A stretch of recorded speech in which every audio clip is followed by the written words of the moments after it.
Hello, Foster Fierce Nation, and welcome back to part 2 of our 3-part miniseries on aging out of foster care. I'm Amira, a proud foster care alum and your host for the Interview with a Foster Kid podcast. This miniseries aims to shine a light on the struggles faced during and after transitioning out of foster care, and the resources available to support them. In our first episode, I shared my own experiences, the challenges I faced, and the keys to success that have helped me reclaim my life. Today, I'm excited to welcome our guest, Deanna Terry. Deanna is a fellow foster care alum and the co-founder of KeyStep, an organization dedicated to addressing the unique needs of youth aging out of the system. We'll explore her journey and the valuable resources that helped her along the way. Deanna, thank you for joining us. Well, Amira, thank you for having me and for providing a platform to bring awareness to others. So I've been told that I have to be vulnerable and share my story. I'm normally a very private person. So this can be very difficult for me. For my story, I aged out at 18, believed I had things at least kind of in place to springboard my young adulthood. And even though it was riddled with challenges, I had a plan. And that plan was taken from me because of a technicality. I had never been made a full ward of the court. I'd only been made a temporary ward of the court. So therefore, I did not qualify for the minimal services that were available at that time. And that's after 5 years of being in the system, being a ward in the system, and aging out of care without any expected familial support. Correct.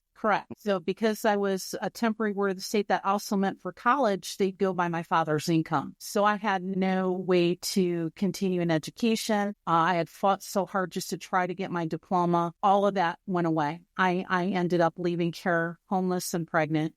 I completely understand where you're coming from. Your story is a little bit too relatable, so I can understand the vulnerabilities in discussing this. I too aged out, kind of fell right into becoming a mother a little bit too early, and not in that fun, fuzzy white picket fence story we see on TV. One of the issues I come across is I think our statistic right now is 71% of aging out fosters become parents before the age of 21. Wow. Yes, that's a very high statistic that can be changed. At the same time, it saved me. So how do you say this was bad when it was my daughter that gave me the motivation to go on? I don't know where I would have been without having to care for her and nurture her. My path would have been a lot different and probably not in a good way. And that actually brings up a really valid point. The women coming out of foster care, we go into single motherhood and are usually in relationships that are not committed, that have domestic violence, and that leave us really kind of begging for resources. It puts us into situations that we wouldn't typically be in, situations that a lot of times we have to convince ourselves are okay in order to just survive. And I feel the same way. My daughter bought me the microphone that I'm using for this podcast right now. The darker side to that I think people don't like to talk about is many of these young women end up pregnant because they're in situations where they're trying to survive. Absolutely. And we don't want to call the rape what it is. It's rape. They are having to, quote unquote, consent to sexual activities for a meal, or a place to go, or a warm bed, or whatever the situation is. Yes. And then society shames them. Well, how could you be so irresponsible as to get pregnant? And the cycle goes on and the circle goes on, and it just demeans them, demoralizes them, and makes it even harder for them to forge a positive and successful path forward.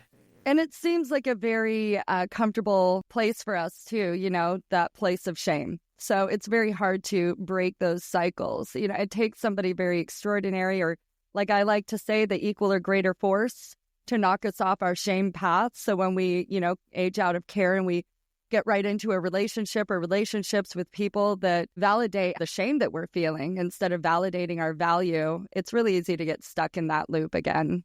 It is. They keep us with the familiar feelings, the feelings we're used to. So we don't know what it is to feel good about ourselves or the path that we're on or what we're doing. And they keep us feeling the bad that we're used to. And Absolutely. it's still hard for the general public to understand where they're coming from. And I'm so glad it's so hard for them because it means they didn't experience it. But I am finding a movement lately, a lot of people coming forward.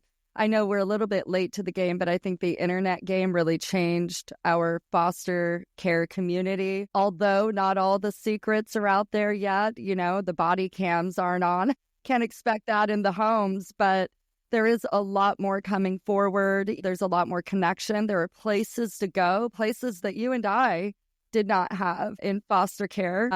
I know you said that you were in foster care in the 80s. I was in foster care off and on in respite situations when my mother wanted to party, and from 3 to 5, and then went into foster care full time in the 90s, in the year 90. So I'd love to hear a little bit more actually about foster care in the 80s. I mean, there's even more isolation, less understanding about mental health. That must have been... There was no understanding about mental health. It was all our responsibility. Everything that was happening was our responsibility. So foster care in the 80s, we didn't have therapy. There wasn't the mental wellness awareness that we have today. It wasn't anywhere close to. We were often removed from our homes and labeled as incorrigible versus being abused, which further made the abuse our responsibility. We didn't have foster care in my area. I don't know what it was like for other areas, but my area, there was not foster care for teenagers. So I was placed in a group home for 2 years. And then there was this new wonderful foster care program for teenagers. And I was the guinea pig along with some of my fellow group home residents. And it didn't work out very well. I really believe to this day I would have been better off remaining in the group home where I was used to the structure. I had friends. The school was used to me. Wow. We had roots, if you will. Right. So then removing me from that into different foster homes, it's different schools. Friends, parents don't want anything to do with you. At least with the group home, that school was used to us attending there. So we didn't have as many of the stigmas as we experienced when we went out into foster care, which was this new teenage thing for that area. It was a challenge. And again, I really would have rather just stayed at the group home. Yeah, I can imagine. I actually had a different experience with group homes. I was actually in a place called the Girls Ranch, which, thinking about the name now, it's even more ominous. Yeah, like Seattle, the girls, you know. It's even more ominous than the experience. Yeah, the experience wasn't great, but now looking back, I'm pretty sure I just walked into what the name said I was going to be walking into. So, but they were mostly run by like Catholic schools and Catholic organizations. So I still have scars on the back of my hands, my left hand and my right hand, whenever I didn't write with handwriting that God could read. Basically, He knows everything. Unless you have bad handwriting, then he's perplexed. Right. But anyway, then you're the devil. So they used to hit me with the back of the metal rulers. Yes. And so I got kicked out of the girls' ranch and there was a lot of trafficking going on out of there. Weren't you? I was so incorrigible. So, and you know, not to make humor out of it, but what else are we going to do with it? We have to. Yeah. So that's my experience at the group home I was at. And if there are any left, you know, kudos to the Lutheran home. It was not a religious one, but it was a Lutheran church that kind of provided a lot of support. So the youth care workers that we had, I actually feel very fortunate that they were in my path. We had levels. I was boys and girls, which had its own mess.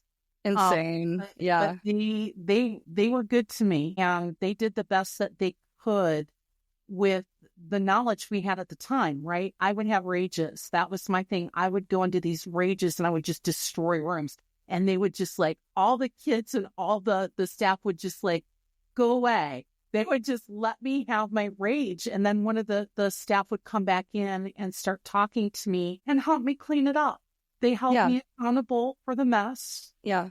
But they lovingly helped me clean it up. They never made me feel less than or bad because I had so much anger inside me. They never made me feel bad for that. And if you think about it, think about the difference between a group home and then the foster care experiment. Okay, and that's what it is. We don't have a foster care system right now. We're still in the foster care experiment. And here's why. You hear all the people that are like, we're great foster parents. We're fighting for our foster kid, but the state is making our lives hell. The harder we try, keep this kid in our place, they're trying to move him again, but not to family, not to anywhere permanent. In your case, so you went into I don't know what the technicality is to justify what they did to you with the resources, calling you not a ward of the state. But the Safe Adoptions and Families Act took place in 95. I believe that was like a Clinton bill that was signed. Yes. And it really incentivized the foster care experiment, putting people in homes. Because if they could take them out of these bureaucracies, these other organizations, these nonprofits, they could create a new source of revenue for the state, a completely new one. So when you think about the foster care experiment versus group homes and mental health organizations where we used to go, you're talking about taking somebody who has trauma, PTSD, very likely physical traumas that have affected our brains in many different ways, and you are putting us with unprofessional, ambitious, and maybe good-intended people. And that is something you're setting us up for failure and the foster parents, as opposed to a group home. You are. And one of the things that I hear is with foster parents is I treat them just like they're my own. Well, that's but we're not. We're not. But they're not.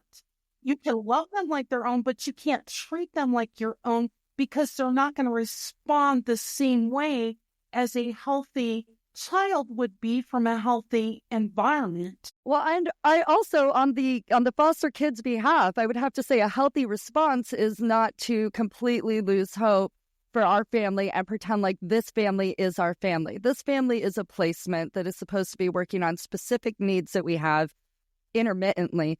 In our heads, there's always hope. When they take that from us, they're taking everything from us. It's devastating. It's absolutely devastating. And then, of course, you have the dark side of that where we've all heard the stories. We don't want to throw foster homes under the bus, but reality is there's a lot of bad ones. I've experienced them. And then there's good ones. There are good foster homes that we can't connect to because we're back to it's unfamiliar. It's unfamiliar to feel support and like we can do good. So we turn it bad. We almost subconsciously, intentionally turn those good placements into a bad placement because Absolutely. We don't have the mental health support we need to manage it. And our foster parents don't have the education that they need either. These are just parents that are like, let the children come. They have no idea. This isn't the Jesus experience. We've already been through the depths of hell. We've been through so much at this point. And again, there's that you're not supposed to be my caregiver effect. And no matter how hard, the harder they tried, actually, the more I resented them. Like, we're not family. It's like when I go into a job interview now and they're like, we're a family. This is a family. And I'm like, no, we're not. You pay me, I do work. That's the arrangement here. That's the foster kid experience. People got it all messed up. Look, when we still have hope for our families, we're not a family. What we are is we can learn to be grateful for the placement if you don't get it messed up. Don't get it confused, because that's where I personally got pissed off. We're not a family. You're not going to stick around for me. You're not showing up for me in court. You're not fighting for me. You're not even the addicted, scatterbrained version of a mother that my mom is, who shows up some of the times and I still think wants me back. So what they need to do is stop coming in like we're the ones that have reactive attachment disorder and that can't bond. They're not treating my kids like they're siblings. I think that they might kill one, and you're like, you're not my sibling. Yes, they're confused by that. Absolutely. I had my very last placement. She had 2 young children, and I had a choice of sharing a room. I'm 17. I have a choice of sharing a room with a 7-year-old, okay? Or liability. Or sleeping on a cot on the sun porch in the winter in Michigan, okay? Those are my options. Here you go, afterthought. And at Easter, she says, I got you an Easter basket. And I went, I didn't care. I hadn't expected it. But when she said that, I'm like, oh, cool, right? I go out and it's this Easter basket. It has tampons and deodorant. My God, bless them. Shit. She's literally required by the state to provide for me. Okay. And I'm going, this is where we feel that one hits home. Yes, but she's loving me like her own children, right?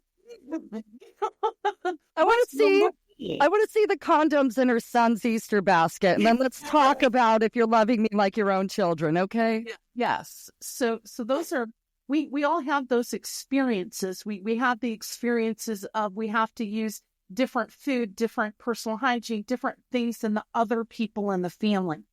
And then there's the ones that really do try to do their best. And we don't want to throw them under the bus. We don't. Unfortunately, though, you will hear in the foster community how, foster parents propping themselves up. And we're going, but if you're so great, why do we have all these stories? Yes.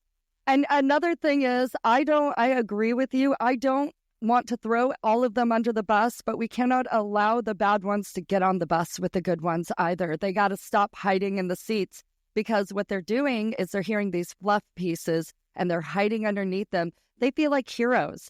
I had a foster parent that beat the crap out of us and then went out to dinner every Wednesday. They owned a local dollar store there in Coolidge, Arizona.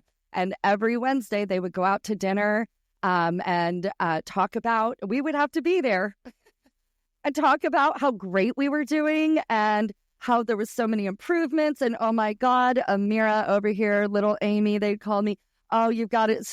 Did you know she's musical? Tell them about your music. And I'm looking at them like, I hate you. But you have to smile because you don't want your foster siblings or yourself to be in trouble when you get home.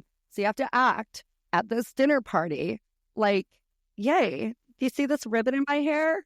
Well, this ribbon belongs to her favorite dog, and I got to wear it today. Okay, but I have to give it right back or I'm a thief. Yes. And you must be so grateful for everything they're doing for you. Yeah, hello. Right? Because every child doesn't deserve a safe, loving environment that provides their food, shelter, and clothing. We were expected to be grateful for the very basic necessities we receive. Yeah, absolutely. Well, just to tag onto that, actually, you started, I call it a movement, but a mission that turned into an organization that tackles this very problem. And I would love it if you would tell us a little bit more about KeyStep and what really inspired and encouraged you to take that step to create this. KeyStep is my favorite topic. So good. I served 3 years at a youth home in my that probably what planted the seed for me. As a former foster, you can probably relate. I always struggled with any form of success. I knew I was smart, didn't know how to apply it, didn't know where to go. I ended up being in service. I did home health care for 10 years. I did serving the elderly, loved that work, served in the youth home for 3 years. I essentially run away homeless shelter and then went into an insurance career after losing my home to a fire, because with fosters, it's never one thing, right? It's always, we always get a lot happen to us. And after my kids are 12 years apart, they grew up, college, etc. They left normally. I reached a health crisis in my life that was brought on by my work, and it changed things for me. It made me stop. It made me have to take care of me. It forced me to do self-care, and my youngest daughter pushed me into therapy. If it wasn't for her, I probably never would have gone.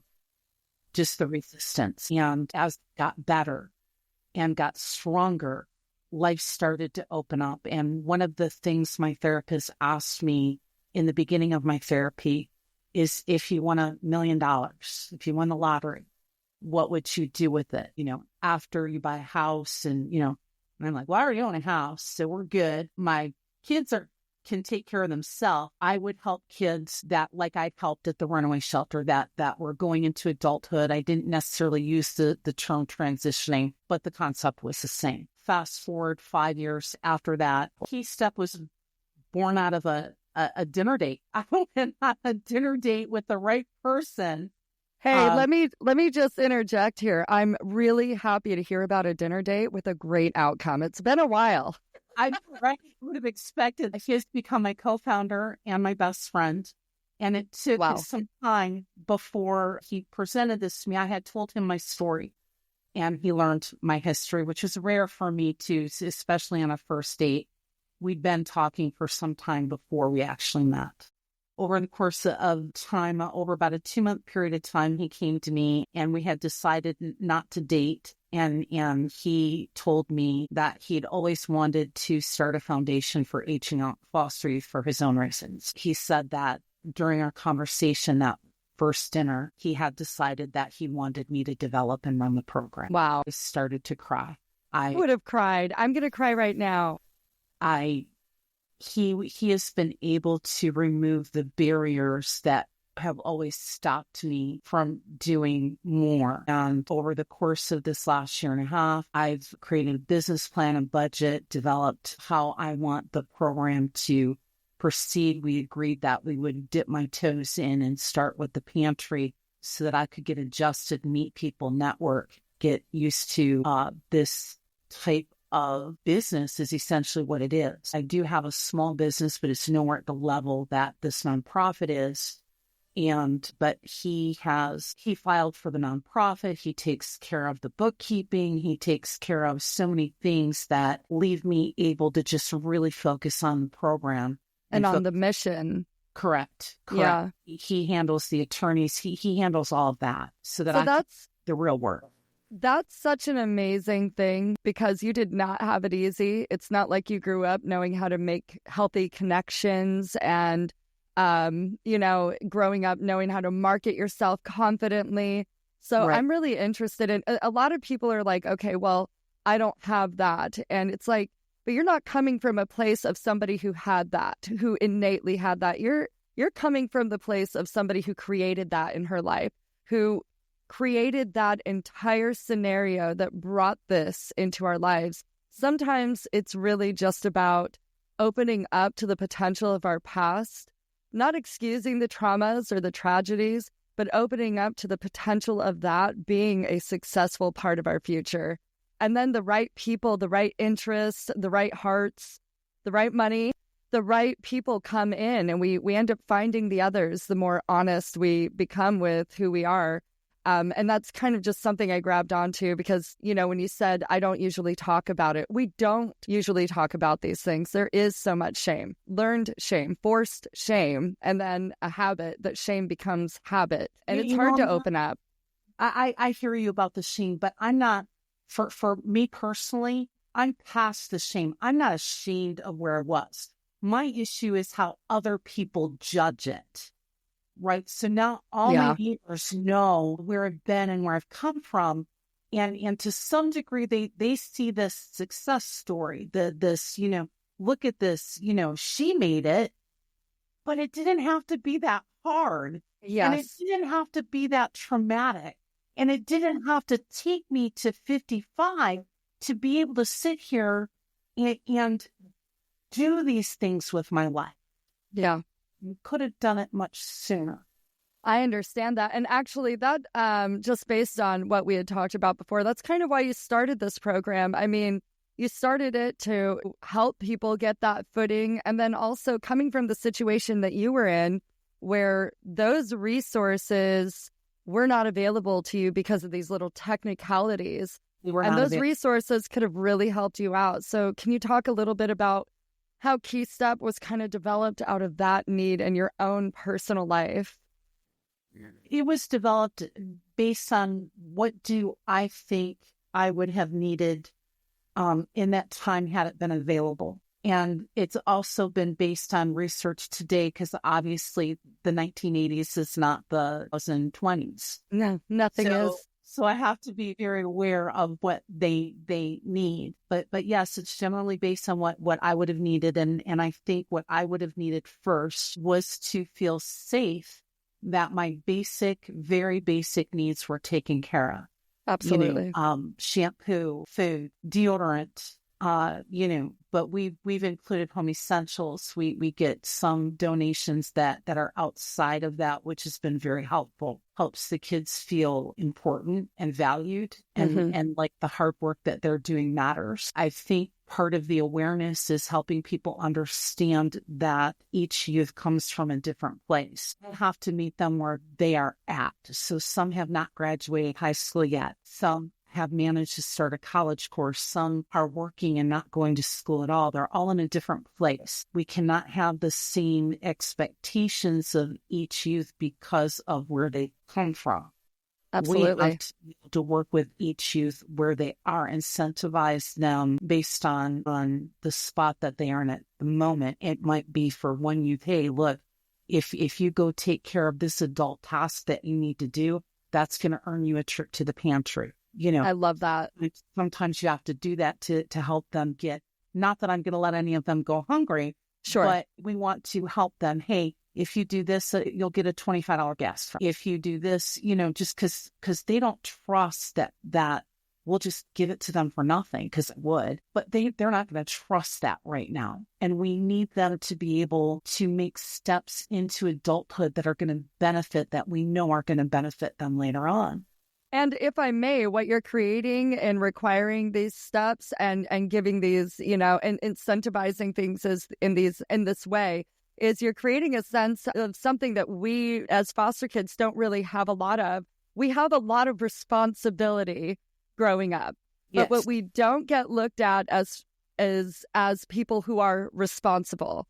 And we don't really ever get those, like, oh, I did this, so I get to receive this. It's like, growing up, I was like, well, I'm a foster kid, so I know what you have to do for me. And I know when you're doing too little and I knew what my value was according to the state growing up. So what you're doing also is you're teaching them to create their own value. We weren't taught that growing up, not in a positive way anyway. No. So I love that. These are our aging out siblings are a mix of underdeveloped and overdeveloped.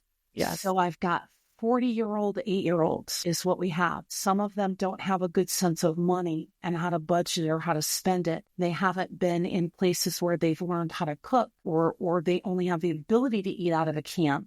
We have to take all these things into consideration. So if I have a youth come to the pantry who has a kitchen available, I'm not letting them take the ready mac and cheese, right?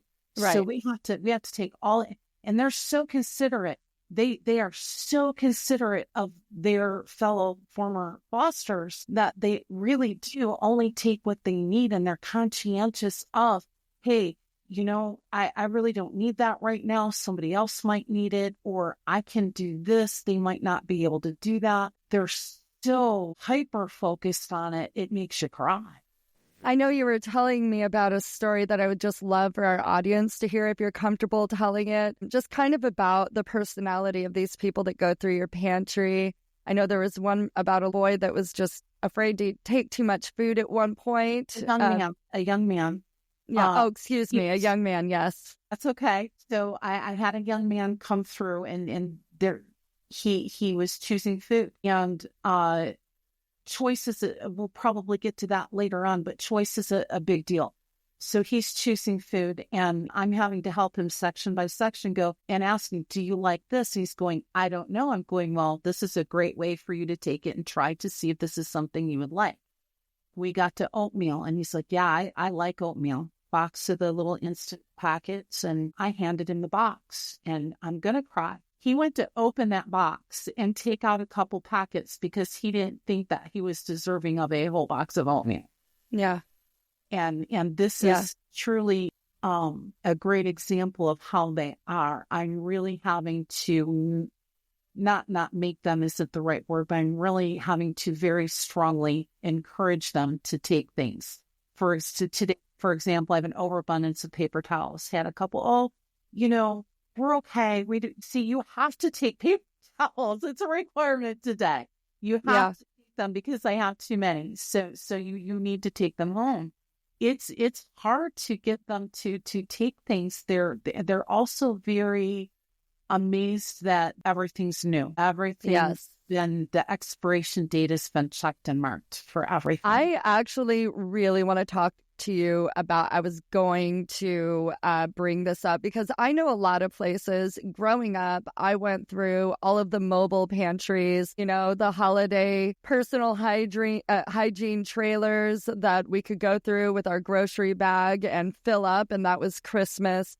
But I remembered something about it, and I know there's a lot of controversy about this because people don't really understand what we're going through and how extraordinary we are. But something that I do remember was the difference that I felt when somebody was like, here's my trash, here's my, it's opened, but it's fine. You're fine. You don't have anything. So, you should be grateful that I am giving you this left shoe. And I'm sure you'll meet somebody nice enough to give you a right one down the road. I don't know what you're complaining about. So one of my issues was always just feeling... Yeah, I have a story about shoes, but go ahead.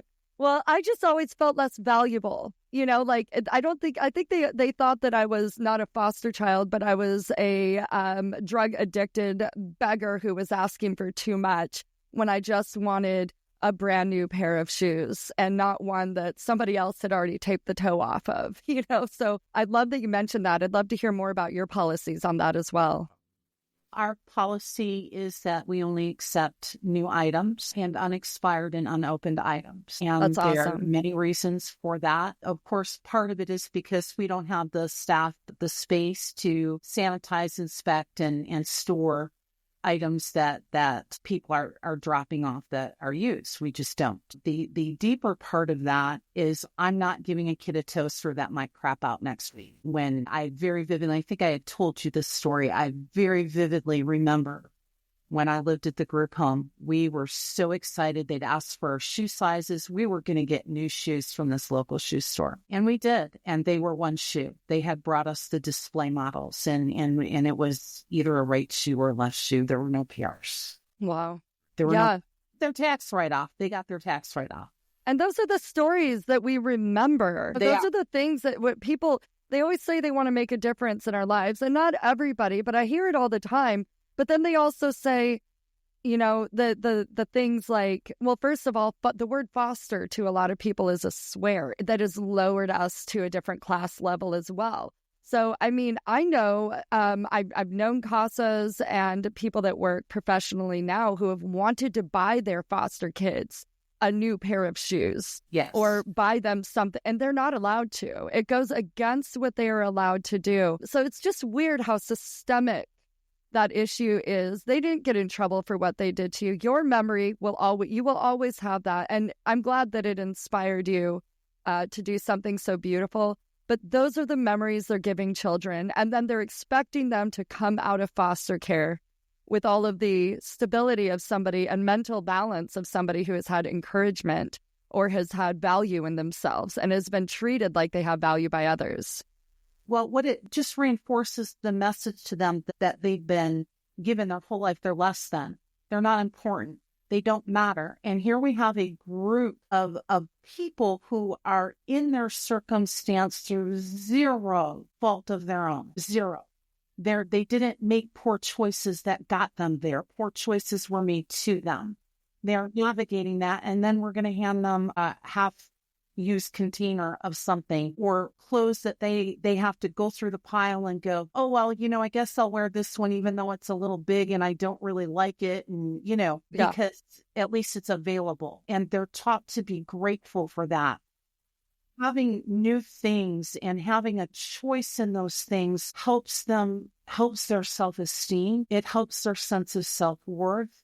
It helps them learn how to make small decisions that can be very overwhelming. Most of us have some kind of anxiety issues, and that can include going to a store and having to make all these decisions when for all these years we were designated to the travel size shampoos like you've experienced and I've experienced, or we get to eat out of this refrigerator because it has the stuff that's left over from 3 days ago, or whatever it may be. So even though we acknowledge and appreciate that the public is certainly well-meaning, when you're giving away a used item, it's for a reason. Absolutely. Some kind of reason, even if you don't remember the reason. Even if you've cleaned your toaster, maybe it doesn't toast one side of the bread right.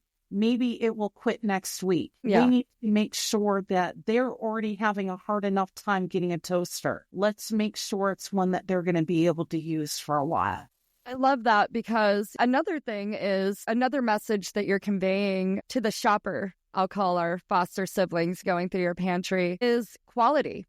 And Yes. I know it sounds like a business marketing cue, but you're conveying quality, and quality creates quality. One of the things that I told you, and I won't get too far into it, but we're at such a low bar already. Our expectations of us are low, the way that we're treated. If our lipstick is glossy, they're like, wow, you're having a big day. Or did you steal that from somebody who's having a good life? You know? And I had an experience once where I hadn't seen my bio family in probably 15, 18, 20 years. I don't know. It had been a while, and I decided to go to a family reunion. I was coerced by guilt, or I don't know. And I got there, and just one of the experiences, it's kind of like receiving trash and having to be grateful for it. This was a trash comment that I received, and I was supposed to be grateful for it, or I was supposed to feel validated by it.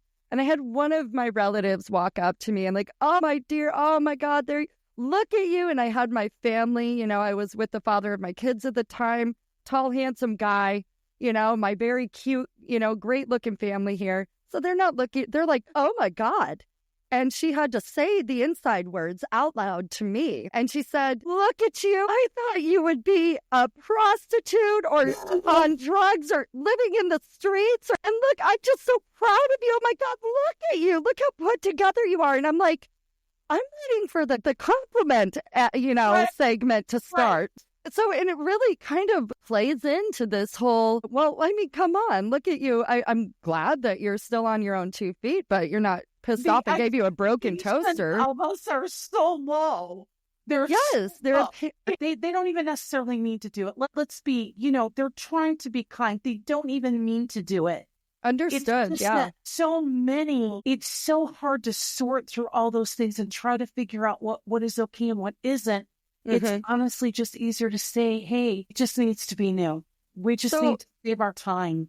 What's a good message to your donors that would say, like, a good mantra for whether they're going to donate something? If you wouldn't give it to your child, don't give it to mine. I love that. I absolutely love that. I want to share a family experience related to your family reunion experience, Amira. Good. Validate me. Yeah. Yes, for sure. We have the public that has such low expectations of us, family that has such low expectations of. But this is the other part of it that we deal with. My mother, I know through a sibling, is very upset that I'm successful. Yeah. Yeah. I mean, what kind of message does that send? You're bothered that I'm okay? Yeah. You hated me that much that you're bothered I'm okay. I hate how relatable that is. Yes. I hate it. That is what we're confronted with. That is what we deal with.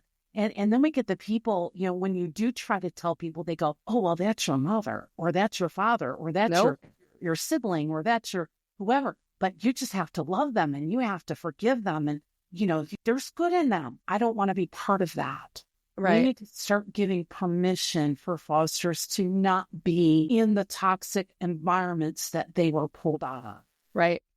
So, Deanna, I know that you have right now the pantry, and I've been all over your website. I absolutely love what you're doing. Adding value to the donations is so important, because I do get that anxiety that you were talking about. Even walking in, I don't care how badly we need it. We're already feeling the shame of needing it. So we don't need the extra shame of receiving something that resembles the way that we're feeling inside. Something broken, something open, something used, and we're feeling broken, opened, and used in that moment. So I love the donation value that you're giving and that you're expecting. I would love to hear a little bit more on how people can reach you today, who you're helping out today, and where KeyStep is going in its future. Absolutely. So our website is www.keystepnc.org. I'm sure you'll have that somewhere. Absolutely. Posted in the description of this podcast. Sure. So yes, we do have the pantry right now. We also do have some funding for emergencies. So for example, if a youth gets sick and they lost work, we can help replace that income by paying a utility bill. We can send them medicine, sick package, to help them get better. We will be expanding. We don't know when, but we would like to support transportation. We would like to support housing, but our main focus is going to be supporting mental wellness. And this will be in the area of supporting, whether it's getting them therapy, supporting the copays that they have for therapy. We want them to explore other things outside of therapy, whether that's yoga, martial arts, some kind of mental wellness, self-care. We really want to promote self-care. I didn't learn how to start taking care of myself until I almost died. And I do not want them to suffer that same path where they lose their health and then they're fighting to regain it. And I will say to my foster siblings out there, and other adults out there that have been displaced or going through financial hardships, if you are on Medicare or Medicaid, do call your provider. There are a lot of mental health and fitness and well-being resources that a lot of you don't know that you have.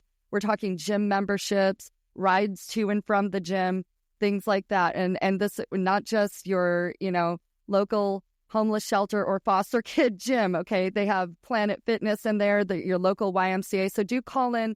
Make sure that you know about the resources that are out there for us. Sometimes we just say, okay, medical is medical, and we don't realize our car can get fixed and things. So I just wanted to throw that in there because Deanna brings up such a point on mental health, but also wellness, well-being, self-care. That's about physical fitness. And a lot of us don't see the inside of a gym because that is, to us, a luxury fee. And we don't have the money for that luxury fee. So yes. Anyway, I do appreciate you bringing that up because I wanted to make sure that people understand that the mental health is as important as our physical health and well-being. It is. And we've recently added some items to our Amazon and Target wish list that promote that. Nail polish, face masks, things that will help them feel better about themselves and take care of themselves. You feel better after doing a face peel, so will that. And those are the kinds of things that make them feel valued and like we really care. And the people of my community have really stepped up, and I'm so proud of them. Much of the reaction has been, I didn't realize this was a problem. And now that I realize it is, I'm going to help. We have a lady who has a farm who's delivering fresh eggs for the kids. I love that. Or the young adults. We just really have people really stepping up in so many wonderful ways. Deanna, how can people in the community, in your local community, and people out there nationwide who are hearing about KeyStep right now, how can they utilize it as a resource if they are a foster youth who is aging out? And how can they help you out? How can people join you on this mission? Well, they can visit our website, www.keystepnc.org. There's lots of information on there about the types of services that we're wanting to provide. Funding is obviously always the elephant in the room. We need funding. People can email questions. I will get to them as quickly as I can, or a volunteer will. They can visit our wish lists and they can send something through Amazon or Target to help the youth. They can look in their own community and see if there's an organization like ours to help former fosters. And I do want everybody to know that you will have the contact information available to you right here in the podcast description. You'll be able to go to the KeyStep website and really find out what they're doing, what their outreach is, how you can help, and for my foster siblings out there, how you can be helped. There's always help out there. It's very hard when you've had the lives that we have lived to refine our stories to one need. But it is important to get our stories out there, to make connections like what I'm making right now with Deanna. Connect with her, connect with KeyStep, and really get your story out there and see if we can come together as a community and help you out. Deanna, I am so grateful for you being here today. Thank you for sharing your story with us. I have so much admiration for you, for your ambition in expanding this, for taking your trauma, not letting it stop you, not letting it hold you back, and for just hitting the ground running, and for paving a pathway that your foster siblings around the world can walk. I really appreciate you, and thank you so much for being with us today. Thank you, Amira, for providing this opportunity. And you need to be proud of you and what you're doing. And we're doing it for those coming behind us so that maybe their path won't be as hard as ours was. I love that. Cool. And to all our foster care siblings and our listeners, thank you for being a big and important part of this conversation. Together, we can continue to spotlight the struggles and resources for youth aging out of foster care. Stay tuned for our next episode where we delve deeper into these critical topics. And until next time, stay foster kid fierce.